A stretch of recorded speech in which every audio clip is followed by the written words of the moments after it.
All right, well, this is your show. Yeah, it certainly is. And we've got to just make mention of Smackdown Ugh. from the day before the Survivor Series, just because. I mean, I said on about the Raw last week, are they cooling it off on purpose? Because that would be a business strategy. They're so hot now. They don't need to be shooting angles incessantly or revealing any major things. They're coming up on the Netflix debut in a month, and I can see why they would be cool and Raw. I mean, you in the territory days, you did that not with your TV, because if your TV was hot shot and you were probably on the brink of death anyway, but you would cool off the house show cards sometimes, instead of, if you knew that something wasn't really a great attraction, you're probably not going to do well that week. It's the fifth week of the month, whatever. Instead of trying to put a big card in and it still doesn't do well, and then you've spent a lot of money, you would cool things down for a week or so and start back at the first of the next month, and you would just have a smaller card. So that was a principle that the territories did. I can understand why they're cooling Raw off to get ready for Netflix and Cena and whoever else, the ghost of Bronco Nagurski, whatever else they're going to pull out, right? But boy, they're cooling SmackDown off too, and it's got to stay there, doesn't it? SmackDown's still going to be on USA. I think you can cool things down towards the end of the year, because everyone knows Royal Rumble's at the end of January, or I don't even know if it's February, but end of January typically. So they'll heat things back up. You got John Cena's retirement year. I think right now, you kind of have the luxury of winding things down for 2024 to get ready for a massive 2025. And I know a lot, some of the talent may be listening going, God damn, it doesn't seem like we're fucking slacking off. I mean, they're still having a variety of people beat the shit out of each other. A few days a week, so everyone can calm down if they think that. But then there's the furniture aspect of it. Where now guys have to take plunges through a variety of fucking office furniture. So I'm saying for some of the talent, they're still working. They're working hard. We're not talking about that as far as guys are going out there. Hey, ref, he pulled my hair. We're talking about the creative, the booking team, the powers that be are just like, we could just fucking coast, because fuck it. As long as we hit X parameters when it comes to the ratings or whatever.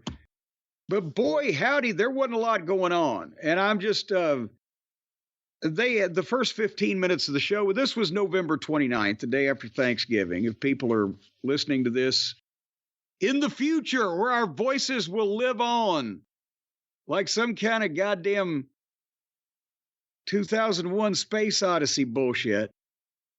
But the first 15 minutes of the show was the two women's war games teams doing promos and getting in a sloppy fight. And that was kind of and then they followed. The first match was Andrade versus Nakamura. And so, goddamn, with what we know now, but I won't spoil anything, but Nakamura beats Andrade, who they've been kind of pushing, they've been using. But that for whatever they see in Nakamura, God, he's hideous. And then LA Knight runs in to kick his ass, and he doesn't land a fucking blow before Nakamura spits some mist in his face and blinds him and just walks off on him. And we were 35 minutes into the show. LA Knight did he kick an old gypsy woman? Yeah. Anything else? Anything else you want to ask if he did to get this punishment of a push? Let's go. I'm wondering if he went in and complained, if they just said no. Yeah. You know what? I mean, with Nakamura, it's funny. He's been in WWE now for a bunch of years, and he worked a pretty hard style for New Japan. He was great there. And he's, I think, in better shape and better right now than Ishii and Okada. which is saying something. Well, now I'm not going to argue with that. Isn't no, but it's interesting because he came to America. Remember, he came early on before AEW. I think he was here with NXT. Oh yeah, and physically he's not as broken down as the rest of those guys. He was the first one to leave New Japan. It's the state of him all around. The appearance of him. I can see him again sitting on a mountainside in a white robe with a bald head, smoking a long pipe in a goddamn Golden Harvest Kung Fu movie. Well, here's the other problem. He's out there all in black. He's got some eye paint on, spitting the mist. He's doing House of Black better than they did. Because he actually hit with the mist. Remember Malachi Black? Every time he tried to do the black mist, he hit nothing. They should have been the fog. Like if it rolls in off the coast, you're. But no, Nakamura, I will say this. Yes, he's more athletic and better shape. It takes better bumps or more legitimate bumps or just moves in a way that a wrestler might try to move much better than Ishii or Okodi. Either one of them. They're completely broken down. But it's the same point. He looks frail for that atmosphere over there where everybody looks somewhat legitimate. Well, they got him now in a big black baggy kind of outfit, so you don't know how frail he is or isn't. Well, he looks like some kind of fucking possibly the what? Okay, he looks more like the son of Kabuki than Muta does. Well, have you seen Muta lately? He's bald. He's fucking 60-something. WWE Hall of Famer, Great Muta. But the point is, Nakamura, I just don't get it.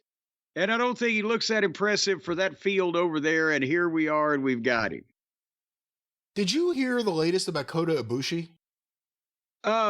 I saw something on Twitter that people were trying to argue to whether he had a staph infection, a Band-Aid, or a giant pimple on his shoulder. Whatever it was, it didn't look like it should be something that someone should have rolling around on a canvas. Yes. Unlike WWE, I don't know if the promotion there was going to change the canvas in between every match. But I have an article here, and a couple people sent this to me. It's from Tokyo Sports, actually. Marvelous. Kota Ibushi in heated battle at Nagayo's 60th birthday festival. That's Chigusa Nagayo. It's not strange that his injured right leg could end at any time. Now, this is translated, of course. Okay, apparently. But there's a few interesting key points. This is the partial translation, ladies and gentlemen. Once again, Kota Ibushi, who's signed to AEW. Kota Ibushi, 42, affiliated with the US AEW, celebrated the memorial of the charismatic Chigusa Nagayo, 59, of the women's professional wrestling group Marvelous. Marvelous. You look marvelous. He participated in Nagayo's 60th birthday festival at Korakuen Hall to celebrate her 60th... I just thought it just said she was 59. Let me finish. To celebrate her 60th birthday on the 8th day of this month. He teamed up with Takumi Iroha and Ryo Asaka to face Nagayo, Masato Tanaka, and Titus Alexander. Wait a minute. Hold back up now. Chigusa Nagayo is a 60-year-old woman wrestler. Yeah, she started when you started. And she's in a 6-person tag match against 3 guys with 2 guys as partners?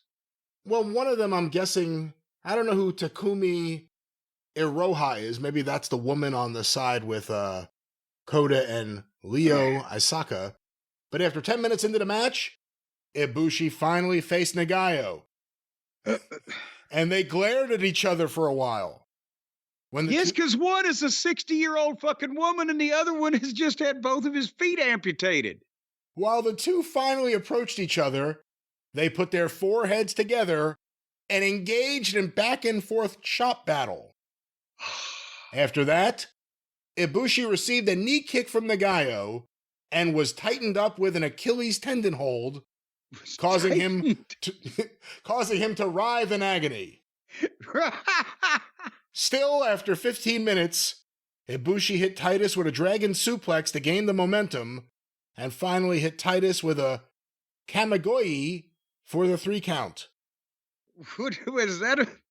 Ibushi said this was... Wait a minute, the Kamigoye, is that a blunt instrument of some kind? Or what hit him with the fucking Billy Club? What? Ibushi said that this was her second time competing in a women's group. Wait a minute.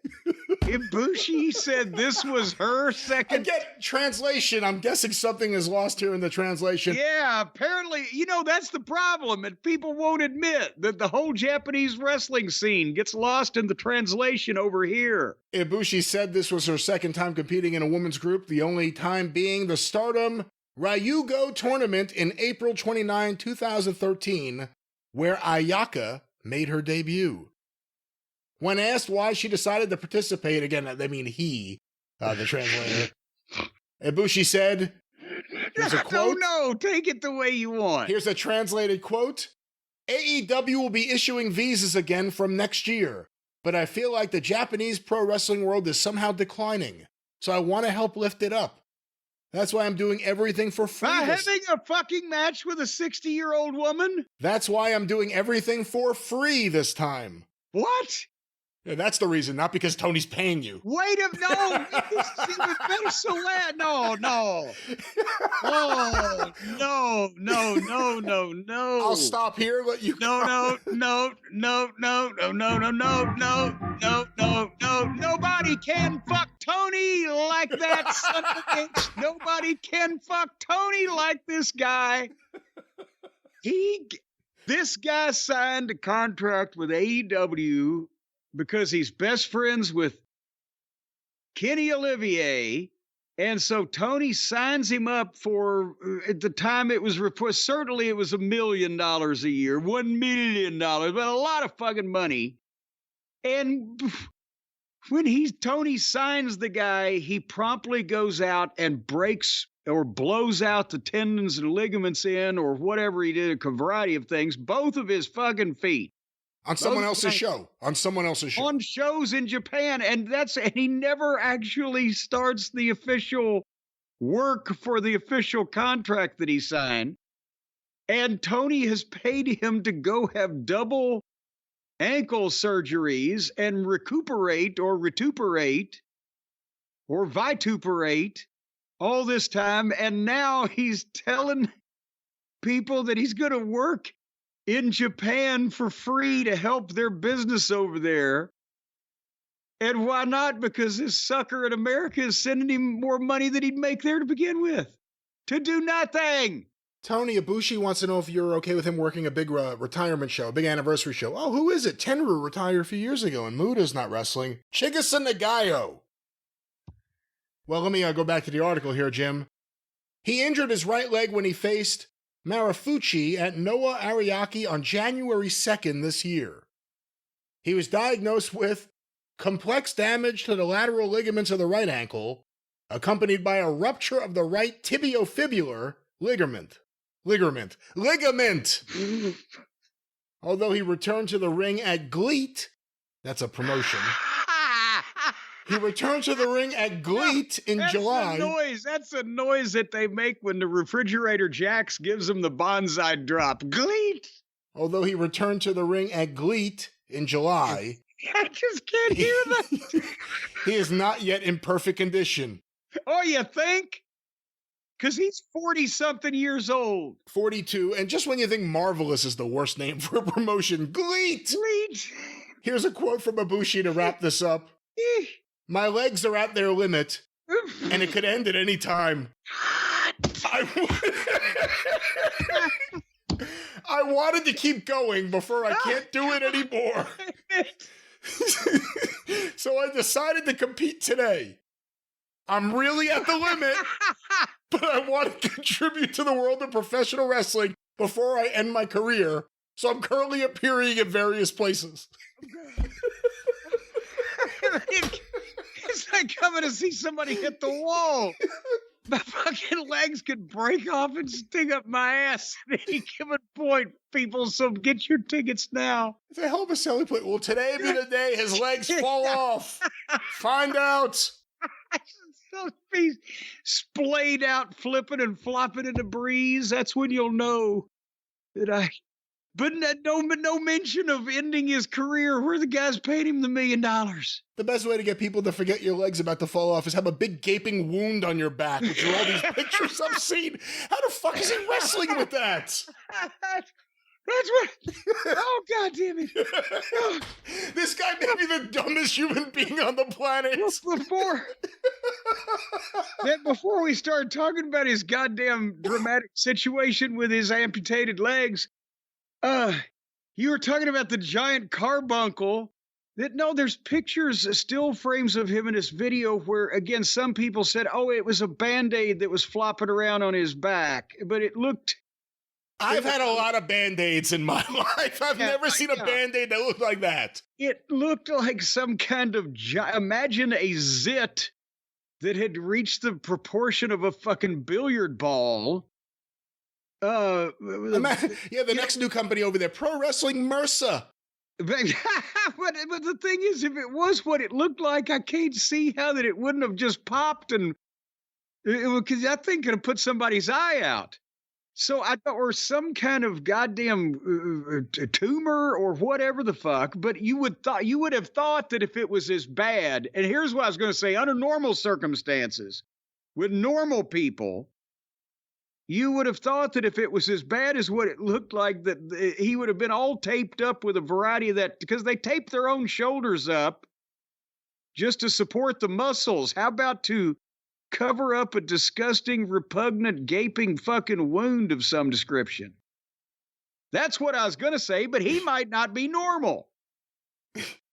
What are you laughing at? Quote of the year is definitely, my legs are at their limit and it could end at any time. Gleet. You know what? I've limited days left. Damn it. They need to buy that company and book the whole thing to oppose Jey Uso. Yeet versus Gleet. Yeet versus Gleet. Yeet, Gleet, Yeet. They could have. Go ahead, finish. Just the idea. I only have so many matches left in me, so I better go work this 6-man match at Korakuen Hall for Gleet against Chikasa Nagayo. Yes. It's lucky he wasn't Dump Matsumoto. That MRSA pimple would have. But anyway, were we talking about? You know what? You were talking about. You were reviewing Nakamura, and we talked about him compared to some of the other Japanese wrestlers that ended up here in America in the last few years with AEW. And again, Ibushi was built up, looked good in WWE for that cruiserweight tournament when he was still in shape. Showed up again completely out of shape, and everything he did looked like shit after they built him up. And then every fan of his was like, oh, well, that was, one-time jitters. He's never been in a cage before, whatever the fuck the excuses were. And then every time you saw him after that, everything he did looked like someone in slow motion. Nothing looked good. Well, remember when he and Kenny couldn't even hit their double backflip moonsault run to the turnbuckle thing? I put that backwards, I guess, but who gives a shit? Where Kenny had already have landed on the guy, and he's still trying to clear the top rope or over on the other side. And then he went back home to Japan and blew up both of his legs. Yes, I mean, it's incredible. It's like just the guy incredible. That did the grasshopper backward knee bend on Twitter a number of years ago. And now he's being paid to go work small indie shows and spread his staph infection wherever he can. Well. Maybe he'll be on Texas Stadium. All the best to Chigusa. I hope you enjoy your retirement. She probably came back too and was like, what the fuck has happened to the business? I'm going back to SmackDown for two things. And not Cody versus Carmelo Hayes. Carmelo Hayes fits AEW because he is a random interchangeable person. On the smaller side, and... how could I ever take him or Andrade seriously when they were in a best of 7 that was won by LA Knight, who declared himself the winner after anyone who had anything invested in either one of these two guys was watching that, and then the guest referee announced himself the winner of the matches. Well, maybe that's the problem. It pissed everybody else off too, but we'll get there. But you saw the sit down, right? You saw the sit down, the confab, the meeting of the the minds that Paul Heyman put together between Roman Reigns and CM Punk on this episode of SmackDown. You saw this. Now, have you not? I did in fact see this. And here's the thing.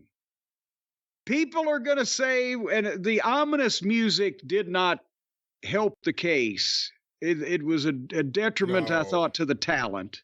It was too loud. It was too over the top. It was too much. It was unnecessary.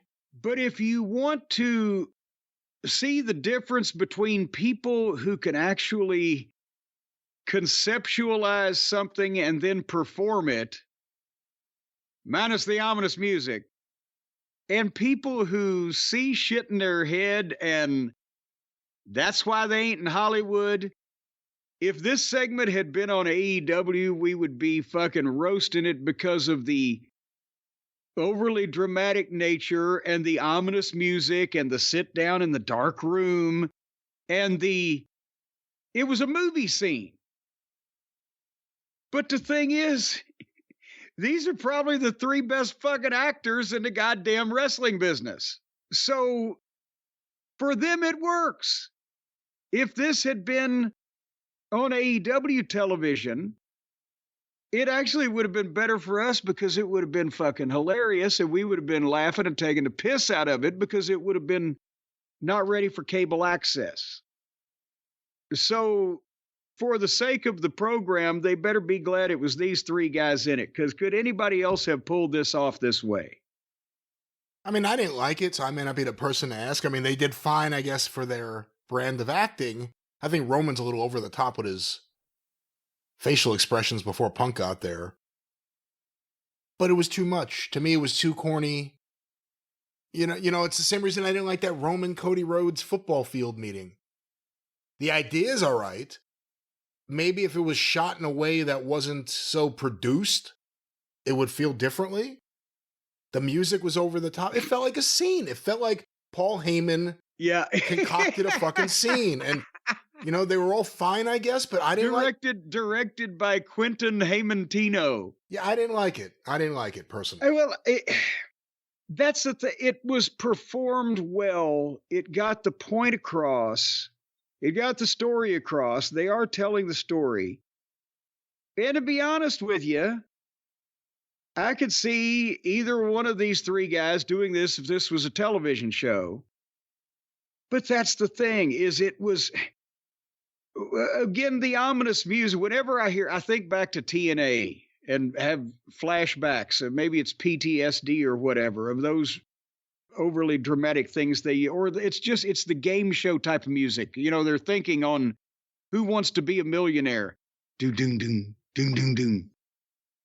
And like you said, overly produced because they could have done this in a shoot where it seemed like they just goddamn sat down and did this, right? But with the lighting and the exact camera switches and the doom, doom, doom underneath, you know, I didn't think it was horrible. I didn't think it was death because of the people doing it. But I don't think they needed to. But again, like you said, Paul is possibly padding his resume because somebody's got to do a fucking remake of Psycho, and who else but Paul? But the whole story, we haven't even told people what the story was. Basically, Punk was late, and Roman was about to get pissed and leave when Punk walked in and sat down. And the story is what the story is. It makes sense, and it's not that complicated. Punk has showed up for Paul Heyman, and he's doing a favor for Paul Heyman. And Roman says, I don't need your help. And then Punk says, I don't really want to give it to you. I'm here for Paul Heyman. And Roman says, well, I don't like your tone. I don't like your attitude. I don't like you. And I don't want to team with you. And then Paul, he leans in and works his spellbinding magic as the voice of reason. If Roman, if we don't take Punk's help, it's over. And Punk, if you don't help, then you'll be next. And then Roman agrees one time, and so does Punk. And Punk reminds Paul that he'll be owed a favor. And Roman said, "What do I owe you? You're not going to owe me anything. Paul's going to owe me a favor." And then the one thing I did like was the idea of Roman asked Paul at the end, what's the favor? And Paul's, "Hey, let's get through War Games. We'll have plenty of time." Because now what favor does Punk want that Roman is going to be unhappy enough about that Paul doesn't want to tell him? It's goddamn Peyton Place. It's Edge of Night. It's The Secret Storm. Rocky 3. No, that's over on the other channel. No. Rocky had to promise Apollo a favor, and he wouldn't tell him what it was. Apollo wouldn't tell him, and then finally at the end, that's how the movie ends, with them having a bout in an empty building. Well, I was just thinking of the other Rocky 3 that the plumber sees in his head. Oh, yeah. But anyway, so that's it's a wonderful, dramatic, Sopranos weekly television program here. What is going to be the next quirk and turn in the bloodline? But in the meantime, we don't know. And otherwise than a girls' triple threat match, you had Jey Uso against Jacob Fatu in the main event. And I love Jacob Fatu's work, and I hate all guys having to stand there while Jey Uso's timing on his punches just kills the mood for me. But anyway, Jacob ended up winning because that give them, and a lot of people don't think it'd be like it is, but it do. That gave them, the heel team, the Outlaw Bloodline, the advantage in the War Games at Survivor Series. And all Jacob had to do was a super kick, a Samoan drop on the announce desk, an implant DDT, and a triple jump moonsault. 1, 2, 3. But otherwise, that would be the Smackdown event that they broadcast for those particular 2 hours on the television network. And they're just coasting, and they don't have to do anything. I think they could come out there and just, the guys could come out and do radio. They get like where they would do the old radio shows in front of the studio audience. You've seen footage they would shoot that they still had the scripts in front of them. I think they ought to just come out and just read the fucking lines now. People will be enthralled. Are you enthralled, Brian? Not by SmackDown. No, not this week. I didn't mean to rush through and not give everything its proper due, No, I think you did. But I didn't know whether you were listening to me or not anyway, because, with you could be listening to your own particular soundtrack of the life you're living and the drum beat that you're following in your own head.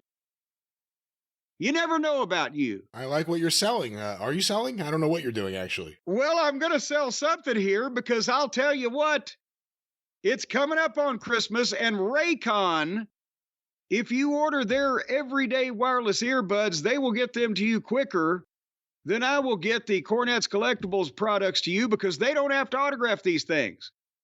As remember, they used to autograph them, but they didn't really have a lot of room on those things. It was like trying to paint a picture of the Mayflower on the head of a pin. So they gave that up, and they put all that extra money into product development, and they've come out with the latest model with the 32-hour battery life and the multi-point connectivity that lets you pair up with 2 devices at the same time. So you can actually listen, Brian, to 2 songs at the same time. I don't think that's how that works. Or that's not certainly a way that it's suggested that you should apply the application of the earbuds to the ears canal. Well, but you see, it says you can pair with 2 devices at once. So I'm thinking if they're both playing, is that? But that would be one. But if you're pairing the two devices at once, Does that mean you play one in the left side and one in the right side? You're playing the same song, but they're coming in. What if you get them reversed? You're hearing the right channel in the left ear. I think it Or means... what if, like Uncle Droop, both of your ears are on the same side of your head? Uncle Droop, who's that? My Uncle Droop, he could only hear in mono. He never got the stereo thing. He never got the steroids or the stereo. He never got the steroids either. Actually, he was pretty buff, except for the, way his head drooped over. Well, let's not go back to mono. Let's stay in stereo with Raycon. Of course, you could pair up your phone, you could pair up your music, and you could bop around without having to worry about missing your call, for instance. Well, that's true, or whatever's going on behind me. And I'll tell you what else. It's coming up on Christmas, and these are great stocking stuffers, because even if whoever your loved one is, male, female, animal, vegetable, mineral, uncle. No, we do not endorse animal, no. Well, no, I love my little Harley Quinn. I get her all kinds of stocking stuffers. And whether or not that the person in your life has ittle bitty teeny weeny legs or not, these will go in their stockings because the earbuds are not that big. And with the deal that we're about to tell you about, you can afford multiple copies of these earbuds in order to spread the cheer around your family and friends. And I'll have you know that they're available in a variety of vibrant colors. They say they match all your favorite skin tones, whatever your favorite skin tones might be. But I'm wondering if they've got red, green, and what color is mistletoe? I guess it's a little red and a little gray for Christmas. Or potentially if you have green skin. We don't want to, be biased against our Martian friends. But Raycon also offers a 30-day happiness guarantee and easy returns. So if, for example, you get these for a person with only one ear, and you didn't know that, you'd never noticed, they wear their hair long, you can return them, and boom shakalaka, you got your money back. Brian, oftentimes when you talk to people, you don't notice whether they have both their ears, do you? Usually you notice that kind of thing unless they happen to have long hair and it's down. Well, I mentioned that. The long hair would, it hides a variety of sins. Yeah, but it has to be down if it's in a ponytail, it's not hiding much. Straight up on their head? Who are you talking to? Don King? Of course they have to be hanging. It could be a ponytail is what I'm trying to say. Gravity, for fuck's sake. Folks, I'll tell you what, Raycon has tens of thousands of 5-star reviews online right now that you can go and read every single one of them. Don't believe the first 5,000 that you see and hear. Go through everything, and you'll find that they're all basically the same thing, because most of them are written by the same person. But anyway, Raycon started just half the price as other premium audio brands, so when you're shopping for multiple people, you get 2 gifts for the price of one, and then you can save even bigger for the holidays, even more bigly, by getting up to 25% off site-wide. That's up to 25% off site-wide, depending on what you're purchasing on said site, at buyraycon.com, buyraycon.com/JCE. You're going to get up to 25% off on everything on Raycon's website. So grab something for 20% off, grab something for 25% off, grab these things over there and make them stocking stuffers. And again, guys, if your wife doesn't want to listen to you or listen to us, then she can listen to her own thing. So they get them and put them in her stockings. And that's a good way to meet girls. Get a few pairs of these things, walk down the street, and start sticking them in people's pantyhose. No, again, meet women real quick. We're right at the end of the spot. I don't know why you have to say these things that people should not do and cannot do. I'm suggesting a way you can get arrested? Rid of a few of these things. I suggest the way you get arrested? That's what you do? You can meet new friends. Oh, come on. Just shove them right in and say, hey, these are for you. Jim's idea earlier about putting them in stockings that are hanging on the mantle, that works. But otherwise, just present them in the normal old-fashioned way that people have been giving gifts for thousands of years with Raycon. One more time, what's that promo code, Jim? Sitting on the mantle. What about if she's just sitting on the curb, minding her own business? Buyraycon.com/JCE.